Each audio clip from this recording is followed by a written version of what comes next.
Today we'll be talking about concepts, problem solving, decision making, and forming judgment. Problem solving is the area of cognitive psychology that studies the process involved in solving problems. There are four main strategies to solving problems. The first one is trial and error. Trial and error is experimenting until a solution is found. This is an example of trial and error. I will try to stick these in the tree until they stay.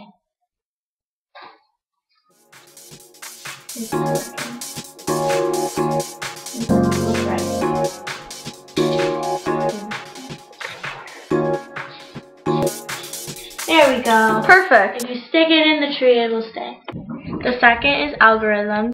Algorithm is a very time-consuming way of solving problems. You try every single possibility until you arrive to the solution.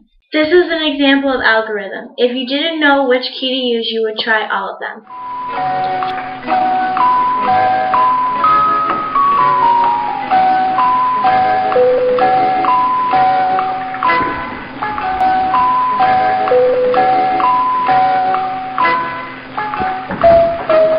The third is heuristics. Heuristics are simple thinking strategies, less time-consuming, but have more errors. Fourth is insight. Insight is the aha moment. It involves a sudden novel of realization of a solution to a problem. Both animals and humans have insight. This is an example of insight. Are you from Tennessee? No. Because you're the only 10 I see.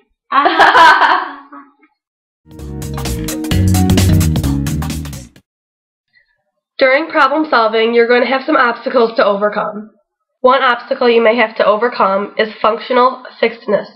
Functional fixation is the tendency to view something in only one way, either it be a person or an object. An example may be taking a hard college math course may be thought as being really difficult, rather than a course that requires more problem solving.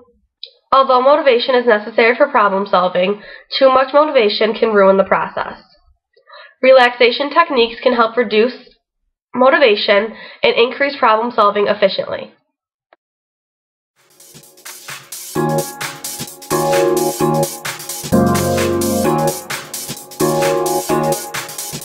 People form concepts through the meditation theory, which refers to the process used in forming connections between things previously not connected. These in front of me all have similar features, which I mentally group them together: color, size, or style. How I make concepts. To understand concepts, people usually use prototypes. Prototypes are usually the first things that come to your mind. For example, if you hear the word fruit, you may think of apple or banana. Decision making is choosing between two or more solutions to a problem, and then after evaluating your alternatives. When making a decision, you have to ask yourself what you're trying to accomplish. There are two different processes that can help you make your decision: the compensatory process and the non-compensatory process. The compensatory process is when your option may have negatives, but the positives outweigh it. This means you're able to cope with the bad sides of the option, and it can still be part of your decision making. For example, you may have two purses and you don't know which one to pick. Even though this one might be more pricey, and that would be a negative side of the decision, you like it a lot more, so you're able to pay the extra money to get something you like. These candles are another good example of the compensatory process. For example, this candle smells a lot better than this candle does, but this one's bigger. So you'll have to sacrifice size to get this candle, but you're letting the positives of it smelling better outweigh the small size, which is a negative. The non-compensatory process is when you eliminate an alternative because of the negatives. This process is a quick way of eliminating alternatives and narrowing down your choices. Another example, even though I might really like this shirt at the store, if it's too much money or I don't like how it feels, that one negative might make me completely not get it. The one negative eliminates this option from the things I might decide to buy.